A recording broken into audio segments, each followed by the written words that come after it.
एक ऐसी समुद्री जगह जहाँ जहाज और प्लेन्स हवा हो जाते हैं, रडार से गायब हो जाते हैं। एक ऐसी समुद्री जगह जो राज और डर से भरी हुई है। दोस्तों, स्वागत है आपका बरमूडा ट्रायंगल के अनसॉल्व्ड मिस्ट्री के एपिसोड में।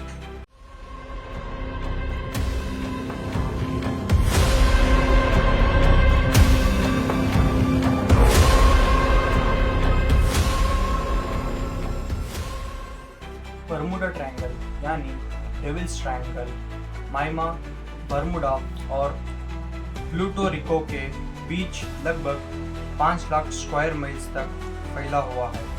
आखिर इस जगह पे ऐसा क्या है जो सभी प्लेन्स और जहाज को निगल जाता है? चलिए जानते हैं कुछ गायब होने की कहानियाँ। बरमूडा ट्रायंगल के डिसअपीयरिंग केसेस शुरू होते हैं 20th सेंचुरी के शुरुआत से।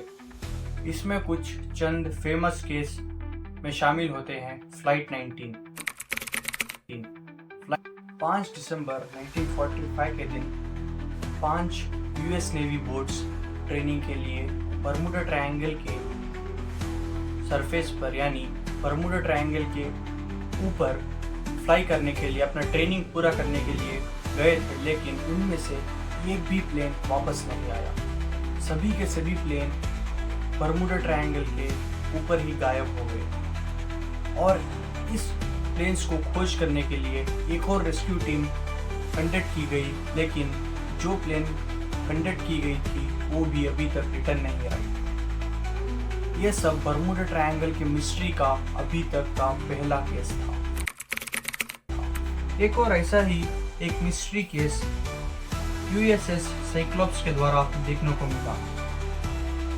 एक बड़ा नेवी शिप 309 लोगों के साथ बिना किसी डिस्ट्रेस सिग्नल्स के गायब हो गया। एक और बरमूडा ट्रायंगल का केस द विच क्राफ्ट जो कि 1967 को देखने को मिला। एक कैबिन क्रूजर माइमा से थोड़ी ही दूर से मदद मांगता है, पर कोस्ट गार्ड पहुंचते ही वो वहां कुछ भी नहीं मिलता, लेकिन इसका अचानक परफेक्ट एविडेंस अभी तक नहीं मिला, इसलिए ये बात बस हवा हो गई। अब तक यहाँ पे हजारों प्लेन्स और शिप्स लापता हो चुके हैं, पर आखिर कैसे? इस मिस्ट्री के पीछे काफी कुछ थियरीज एक्सप्लेन की गई। चलिए कुछ चंद थियरीज जो कि practically and logically and scientifically इस बरमूडा ट्रायंगल के मिस्ट्री को सॉल्व करने के लिए ट्राई की गई थी। सब पहली थियरी आती है कि मैग्नेटिक अनोमलीज, जो कि कुछ लोग मानते हैं कि इस बरमूडा ट्रायंगल के सराउंडिंग कुछ मैग्नेटिक फील्ड्स हैं, जो कि इसकी वजह से जो कंपास प्लेन्स और जहाज पे डायरेक्शंस के लिए वर्क किया जाता है वो काम करना बंद कर देते हैं, और इसी वजह से शिप्स और प्लेन्स को डायरेक्शन ना मिलने के कारण वो खो जाते हैं।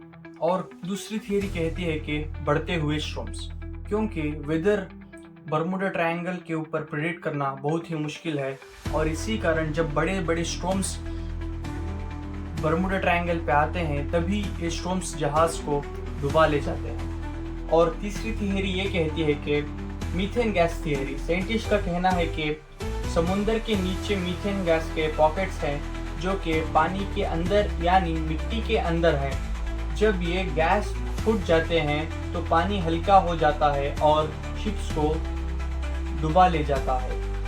और कुछ लोगों की ये भी कहना है कि एलियंस और पैरानॉर्मल थियरीज, कुछ लोग ये भी मानते हैं कि एलियंस और यूएफओ को भी जिम्मेदार मानते हैं। क्या ये बरमूडा ट्रायंगल इतना ही मिस्टीरियस है, या ये इस बरमूडा ट्रायंगल इतना ही डेंजरस है?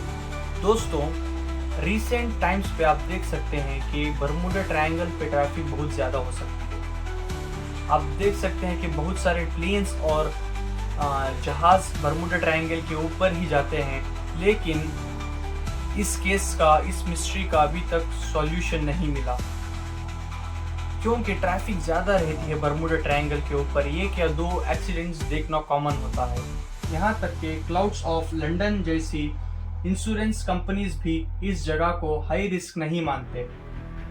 ये जो भी इंसिडेंट्स पास्ट में हुए हैं उसको ह्यूमन एरर या मशीन एरर या अनप्रेडिक्टेबल वेदर की वजह से माना जाता है। और अभी भी बरमुडा ट्रायंगल के ऊपर बहुत सारे प्लेन्स जाते हैं, बहुत सारे शिप्स जाते हैं, वो अपनी डेस्टिनेशन को सुरक्षित से पहुंचते हैं। ये कुछ भी हुआ है पास्ट में, ये सब इसी वजह से हुआ है। दोस्तों, आप क्या सोचते हैं? क्या इसके पीछे साइंटिफिक एक्सप्लेनेशन है या कुछ और? कमेंट में बताना मत भूलिएगा। Don't forget to like, share, subscribe for this channel for the most interesting contents.